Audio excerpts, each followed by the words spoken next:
Omongan sombong yang membandingkan antara Patrick Kluivert dan Sintayong itu seperti kerikil tapi yang berada di dalam sepatu Patrick Kluivert. Patrick Kluivert sedang enak-enak meniti jalan dengan baik untuk timnas Indonesia. Batu kerikil itu mengganggu. Patrick sangat respect terhadap pelatih lama, tapi nggak tahu kenapa ada seseorang yang membanding-bandingkan. Dulu Sintayong kalah 4-0, sekarang di zaman Patrick Kluivert kalahnya 6-0. Nggak ada yang salah dengan ini karena memang Jepang juga nggak berubah. Jepang tetaplah Jepang. Bukan Patrick yang salah, bukan Sintayong salah. Tapi Jepang memang yang nggak bisa kalah.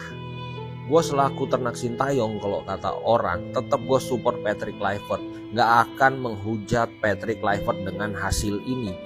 Tapi ini pelajaran berharga untuk Patrick Kluivert dan jajaran lah. Semoga ada evaluasi, diseriusi untuk menatap round 4 nanti. Tetap semangat Patrick Kluivert, Pastor dan Denny Lansat. Support terus tim nasional Indonesia. Ya tidak usah dibanding-bandingkan ya. Semuanya sudah berubah. Patrick Kluivert ya Patrick Kluivert, Sintayong ya Sintayong gitu. Sekarang kan tapi sudah bukan zamannya Sintayong lagi gitu. Ya jangan sampai membanding-bandingkan pelatih lama dengan pelatih yang sekarang itu. Kasihan. Nah kan orang FOMO kayak gini tuh pasti muncul pas Indonesia kalah, pas Indonesia menang, disanjung habis-habisan. Ini kebetulan contoh orangnya itu artis yang lumayan terkenal juga. Dia tuh nggak tahu ya, statement dia tuh nggak mikir dulu, nggak kepikiran, nggak paham bola atau apa. Ini pokoknya menunjukin bahwa dia tuh FOMO timnas. Sampai ngomong kayak gini nih statementnya tuh. Baru lawan Jepang segini kocar kacirnya, buset, baru lawan Jepang. Lah kocak. Katanya baru lawan Jepang segini, anjir. Itu timnas Belanda pun lawan Jepang itu belum tentu menang, kocak. Jerman 4-1 kalah. Spanyol 2-1 kalah lawan Jepang. Lah kamu ngomong baru lawan Jepang, si anjir. Jepang tuh targetnya udah Piala Dunia, kita targetnya baru mau pengen lolos Piala Dunia. Udah beda, lolos. Kelasnya tuh udah beda. Beda banget. Terus ini kelihatan banget nih pomonya statement dia yang lainnya. Jadi inget statement orang KNPB yang bilang semua pemain di naturalisasi Indonesia karena dia gak dapat kesempatan main untuk Belanda. Mereka cuma pemain. Lu kemana aja, kocak? Kelihatan banget fans pomonya ini udah rahasia umum. Itu udah rahasia umum. Orang-orang yang dinaturalisasi sekarang itu yang gak tembus Belanda. Emang iya, lihat aja kualitasnya emang bukan top tier Eropa. Kamu itu kemana aja, kocak bener. Terus ini yang paling ini kata aku juga pasti Rolex tuh dibahas. Terus dia tuh statement dia tentang Rolex tuh, abis dikasih Rolex mainnya pada jelek. Anjir, ini udah keterlaluan banget. Lu cuma bisa bacot, bang. Mereka berjuang di sana, di kandang lawan, di kandang Jepang yang habis kalah lawan Australia. Mereka auto ngegas lah di kandang sendiri. Bisa-bisanya ente ngomong habis dikasih Rolex mainnya pada jelek. Wah, lu kacau sih. Kelihatan pomonya tuh, bang. Ya itu mah supporter karbitan kayaknya ya. Jadi bisa nerima kalau Indonesia menang gitu. Kalau misalnya Indonesia kalah dibantai apalagi, dia udah nggak bisa terima gitu. Ya seperti itu supporter karbitan yang nggak mau dewasa gitu. Jujur aku heran sama orang-orang yang menormalisasi timnas Indonesia kebantai 6-0 lawan Jepang. Padahal udah jelas kita ini kalah memalukan loh. Ini kalah nggak wajar 6-0. Tapi dibilang biasa aja karena lawannya Jepang. Jadi orang-orang itu yang menormalisasi kalah memalukan dari Jepang, itu orang yang nggak ada bedanya sama Nguyen Van Tompel. Waktu Indonesia di leg pertama di GBK kalah 4-0, itu Nguyen Van Tompel ngamuk-ngamuk di TV. Dia bilang kekalahan 4-0 ini nggak bisa diterima. Kalah tapi nggak 4-0 juga. Padahal di situ kita punya perlawanan loh. Banyak kita menciptakan peluang. Tapi begitu kita kalah 6-0 dari Jepang, adakah Nguyen Van Tompel mengkritik timnas ini? Nggak ada.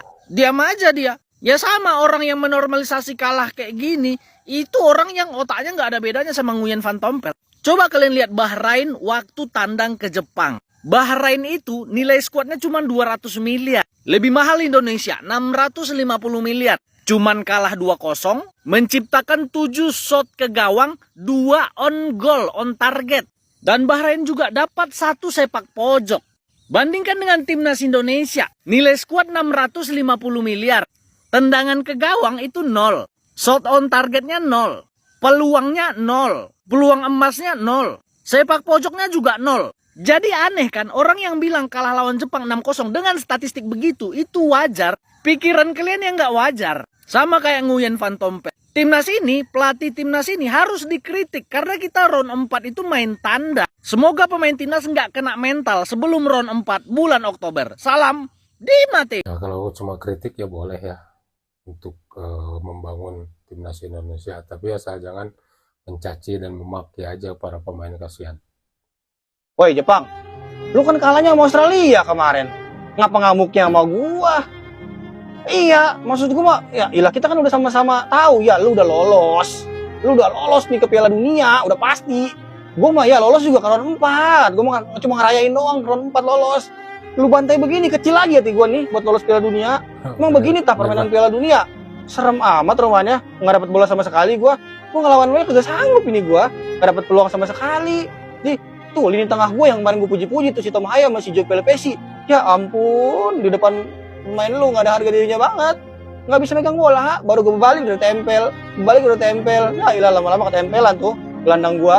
Ya Jepang, kita meminta maaf ini ya kalau kemarin kita merayakannya berlebihan. Kita merayakan juga lolos round 4. Ente mau udah selamat lolos Piala Dunia ya. Lain kali kalau ketemu kita jangan serius-serius apa. Ya kalau menang-menang aja tapi jangan banyak-banyak apa 6-0 begini. Malu.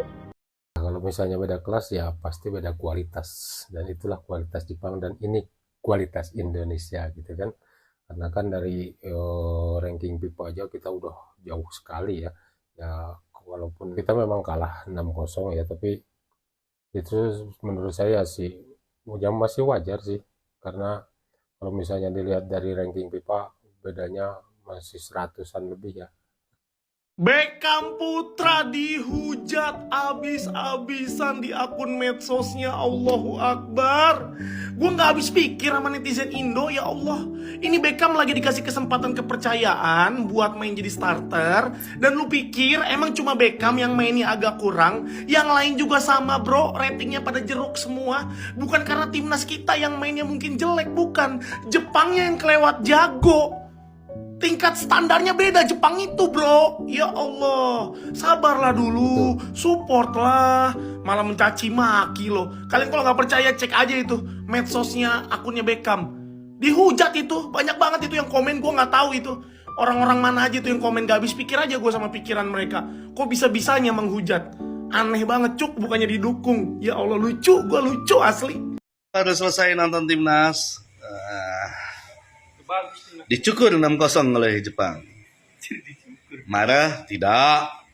Ya memang beda level aja. Jadi ya semoga bisa lebih baik lagi. Ini juga saya ngeliat line up-nya dari Coach Patrick juga ini banyak eksperimen ya. Ya tapi nggak apa-apa. Ini kan nggak menentukan apapun. Cuma ya harga diri aja. Nggak apa-apa lah. Tapi saya melihat ada beberapa eksperimen yang dilakukan Coach Patrick. Tapi ya itu positif kok untuk match selanjutnya biar tahu ada opsi-opsi lain dari pemain. Jadi menurut gua 6-0 ya wajar lah, di kandang kita 4-0 terus away 6-0. Wajar aja. Dan ya buat pelajaran juga di Piala Dunia tuh bakal ketemu tim-tim seperti ini gitu loh kalau kita lolos. Jadi ya uji mental lah. Lagian gak buruk-buruk amat kok, sekelas Inter Milan aja dicukur 5-0 sama PSG di final lagi. Ya, nggak usah ada yang menyesal. Menurut gua, it's okay. Kita harus sadar ya, kelas Indonesia tuh sama Jepang tuh masih jauh di ambang batas. Sementara Jepang sudah di ranking 14, sementara Indonesia masih di 117. Atau sekarang turunnya berapa itu? Ya harus realistis aja, jangan sampai kita ekspektasi kita tinggi terus keadaannya seperti itu lalu jadinya menghujat para pemain. Nah jangan sampai ya, kasihan para pemain sudah bekerja semampunya dia terus kalian hujat. Nah kasihan dia udah kerja udah capek-capek kalian hujat, kasihan. Jangan sampai ya. Pengajian di ronde keempat. Oke guys, timnas Indonesia sebelumnya sudah pasti lolos ke ronde keempat kualifikasi Piala Dunia 2026 zona Asia. Dan kemarin Oman bermain imbang atas Palestina dengan skor 1-1 yang membuat Oman lah yang akan lolos ke ronde keempat menemani Irak dari grup B. Oke, ronde keempat ini benar-benar udah kayak pengajian ya. Indonesia bersama dengan Arab Saudi, Oman, Irak, Qatar, dan juga Uni Emirat Arab akan bertanding demi mendapatkan 2 tiket sisa dari ronde keempat menuju Piala Dunia.